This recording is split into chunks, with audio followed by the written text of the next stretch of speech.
બ્રહ્માંડના અનંત અંધકારમાં જ્યાં તારાઓ પણ પોતાનું તેજ સંકોચી લે છે, એક એવી રાત્રિ આવે છે જે માત્ર એક તહેવાર નથી પણ ચેતનાના રૂપાંતરણનું એક બ્રહ્માંડીય દ્વાર છે. આ એ રાત્રિ છે જ્યારે ભૌતિક અને આધ્યાત્મિક જગત વચ્ચેનો પડદો સૌથી પાતળો હોય છે. મહાશિવરાત્રિની આ રાતે સ્વાગત છે તમારું ગગન શ્રીધરાણીની આ નવી ચર્ચામાં. આજે આપણે મહાશિવરાત્રિના રહસ્યોને એમ કહી શકાય કે ઉકેલવાનો પ્રયત્ન કરીશું.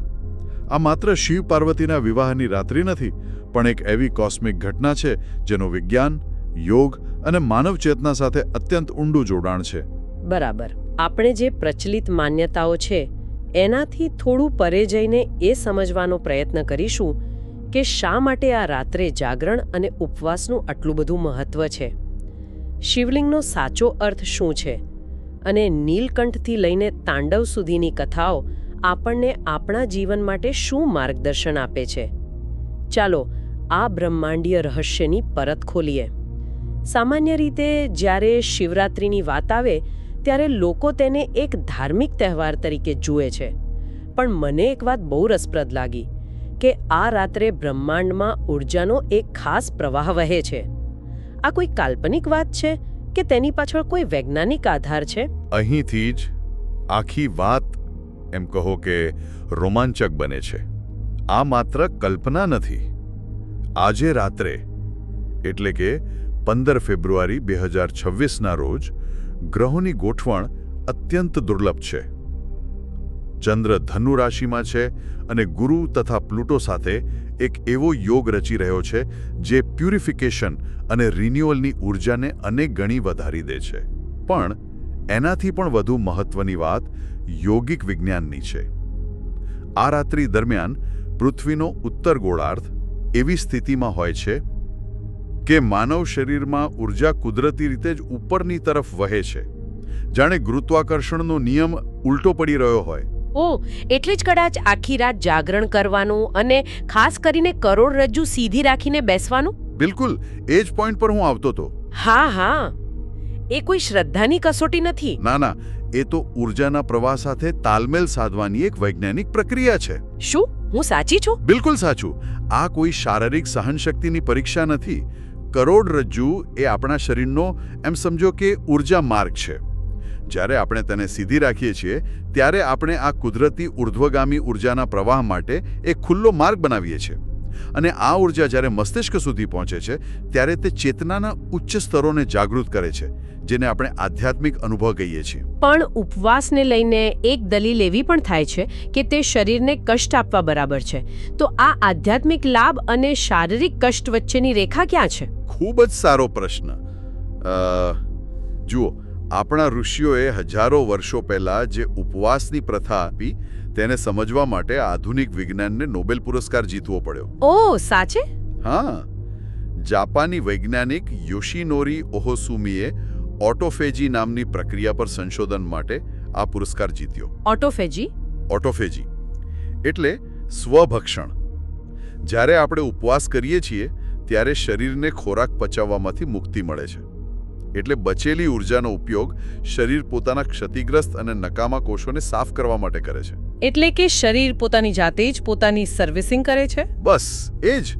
એક ઊંડું શારીરિક ડિટોક્સિફિકેશન. પણ એનાથી પણ આગળ, જ્યારે પાચન તંત્ર શાંત થાય છે ત્યારે મગજને વધુ રક્ત અને ઊર્જા મળે છે. આનાથી મનની નિર્મળતા અને વિચારોની સ્પષ્ટતા વધે છે. એટલે ઉપવાસ એ માત્ર શ્રદ્ધા નથી, પણ શરીર અને મનને શુદ્ધ કરવાની એક પદ્ધતિ છે. ચાલો હવે કેટલીક સામાન્ય માન્યતાઓ પર વાત કરીએ. સૌથી મોટો પ્રશ્ન, શું મહાશિવરાત્રિ ભગવાન શિવનો જન્મદિવસ છે? આ એક ખૂબ જ પ્રચલિત ગેરસમજ છે. શાસ્ત્રો અનુસાર શિવ અજ છે, એટલે કે અજન્મા અને અનાદિ છે, એટલે કે જેનો કોઈ આરંભ નથી. તે કોઈ વ્યક્તિ નથી, પણ એક તત્વ છે, એક બ્રહ્માંડીય સિદ્ધાંત છે. આ રાત્રિ તેમના જન્મની નહીં, પરંતુ તેમના નિરાકાર અનંત સ્વરૂપના પ્રાગટ્યની છે. તો પછી શિવ એ કોણ છે? જો તે વ્યક્તિ નથી તો શું છે? યોગિક પરંપરામાં શિવનો અર્થ છે તે જે નથી. That which is not. બરાબર. એટલે કે શૂન્યતા, એક અનંત ખાલીપણું. પણ આ ખાલીપણું નકારાત્મક નથી. આ સંભાવનાઓથી ભરેલું છે. આધુનિક વિજ્ઞાન આજે જેને ડાર્ક મેટર અને ડાર્ક એનર્જી કહે છે, જે આપણા બ્રહ્માંડનો 95% હિસ્સો છે અને જેના વિશે આપણે લગભગ કંઈ જાણતા નથી, તે જ શિવ તત્વ છે. એ અદૃશ્ય શક્તિ જે બધું જ સર્જે છે અને બધું જ પોતાનામાં સમાવી લે છે. શિવરાત્રિ એ જ શૂન્યની, એ જ અનંત સંભાવનાની ઉજવણી છે. આ સમજણ પછી તો શિવલિંગનો વિવાદ બિલકુલ અસ્થાને લાગે છે. બિલકુલ. અને ગગનભાઈના તારણો પણ આ જ દિશામાં સંકેત કરે છે કે આ પ્રતીકનો અર્થ ખૂબ ગહન છે. સંસ્કૃતમાં લિંગ શબ્દનો અર્થ ચિહ્ન કે નિશાન થાય છે, કોઈ શારીરિક અંગ નહીં. ઓકે. પુરાણોની કથા મુજબ જ્યારે બ્રહ્મા અને વિષ્ણુ વચ્ચે શ્રેષ્ઠતાનો વિવાદ થયો, ત્યારે શિવ એક અનંત અગ્નિસ્તંભ જ્યોતિર્લિંગ સ્વરૂપે પ્રગટ થયા. આ સ્તંભનો કોઈ આદિ કે અંત નહોતો. બંને તેનો છેડો શોધી શક્યા નહીં. શિવલિંગ એ જ અનંત, નિરાકાર, અસીમ ઊર્જાનું પ્રતીક છે. પણ અહીં એક વિરોધાભાસ છે. જો શિવ નિરાકાર છે, શૂન્ય છે, તો પછી શિવ પાર્વતીના વિવાહની કથાનું શું? જે નિરાકાર છે તેના લગ્ન કેવી રીતે થઈ શકે? આ જ તો પ્રતીકાત્મકતાની સુંદરતા છે. આ કથા કોઈ બે વ્યક્તિના લગ્નની નથી, પણ બ્રહ્માંડના બે મૂળભૂત તત્વોના મિલનની છે. શિવ પુરુષ છે, એટલે કે શુદ્ધ, સ્થિર ચેતના, અને પાર્વતી પ્રકૃતિ છે, એટલે કે ગતિશીલ, સર્જનાત્મક ઊર્જા અથવા શક્તિ. એટલે શિવ વિચાર છે તો પાર્વતી અભિવ્યક્તિ છે. એક્ઝેક્ટલી. શિવ સ્થિરતા છે તો પાર્વતી ગતિ છે. આ બંનેના મિલન વિના સૃષ્ટિનું સર્જન, પાલન કે સંચાલન શક્ય જ નથી. આ બ્રહ્માંડના સંપૂર્ણ સંતુલનનું પ્રતીક છે. આ ઊંડાણપૂર્વકના વિશ્લેષણથી શિવ તત્વના ઘણા પાસાઓ સ્પષ્ટ થાય છે. મને લાગે છે કે જે શ્રોતાઓ તર્ક અને શ્રદ્ધા બંનેને સાથે રાખીને ચાલવા માંગે છે, એમને આ વાત ચોક્કસ સ્પર્શી ગઈ હશે. જો આખું પર્સ્પેક્ટિવ તમને ઇન્ટરેસ્ટિંગ લાગી રહ્યું હોય તો આ ચર્ચાને એક લાઇક જરૂર કરજો અને અમારી સાથે જોડાયેલા રહેવા સબસ્ક્રાઇબ પણ. શિવ સાથે જોડાયેલી બીજી પણ ઘણી શક્તિશાળી કથાઓ છે, જેમ કે નીલકંઠની કથા, સમુદ્ર મંથનમાંથી નીકળેલું વિષ પીવાની ઘટના.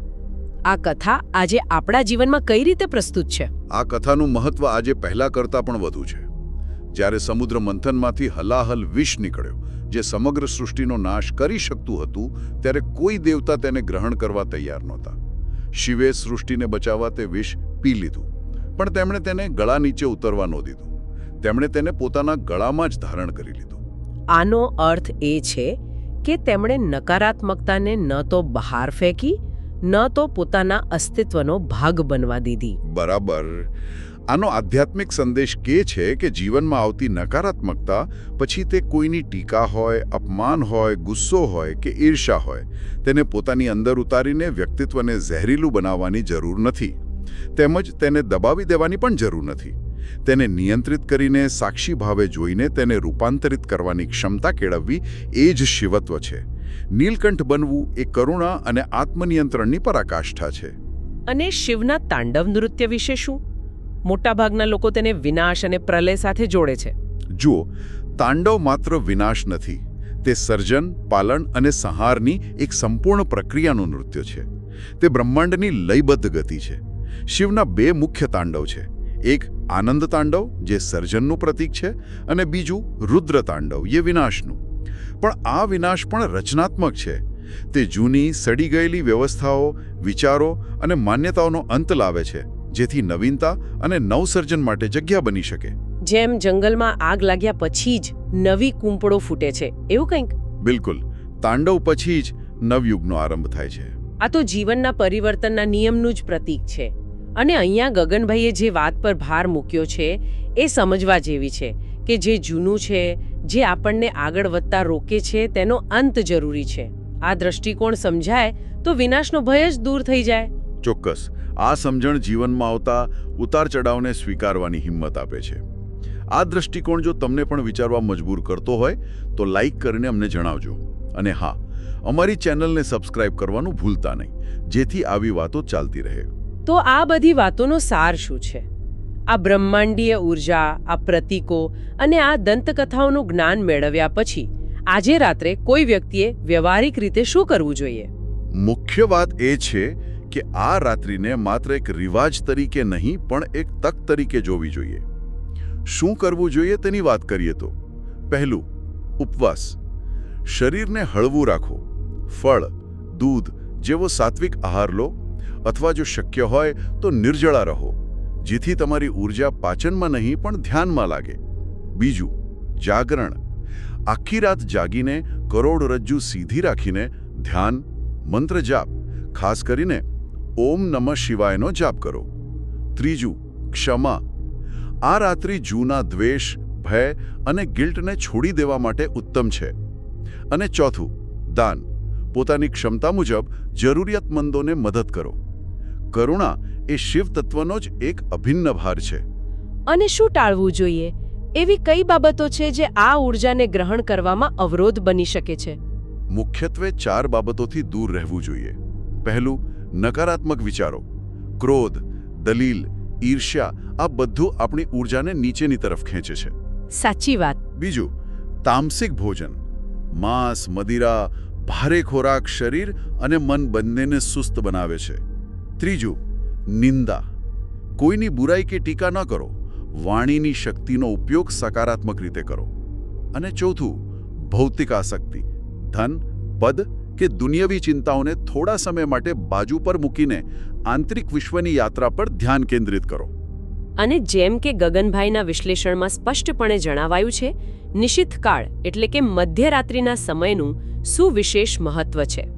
હા, નિશિત કાળ જે સામાન્ય રીતે મધ્યરાત્રિની આસપાસનો સમય હોય છે તેને સૌથી શક્તિશાળી માનવામાં આવે છે. આ સમયે પૃથ્વી પર ગ્રહોની ઊર્જા અને કોસ્મિક પ્રવાહ ચરમસીમાએ હોય છે. આ જ કારણે આ સમય દરમિયાન કરવામાં આવેલું ધ્યાન કે સાધના અનેક ગણું ફળ આપે છે. એમ સમજો કે તે ચેતનાના ઊંડા સ્તરોમાં ઉતરવા માટેનો પ્રાઇમ ટાઈમ છે. જો આવી ઊંડી વાતોમાં તમને રસ પડતો હોય તો અમારી ચેનલને જરૂરથી સબસ્ક્રાઇબ કરો. આ વિડીયોને લાઇક કરશો તો અમને પણ પ્રોત્સાહન મળશે. આ ચર્ચાના અંતે ચાલો આપણે ફરીથી શિવના મૂળ અર્થ પર પાછા ફરીએ, તે જે નથી. આધુનિક ભૌતિકશાસ્ત્ર કહે છે કે બ્રહ્માંડમાં 99.99% જગ્યા ખાલી છે.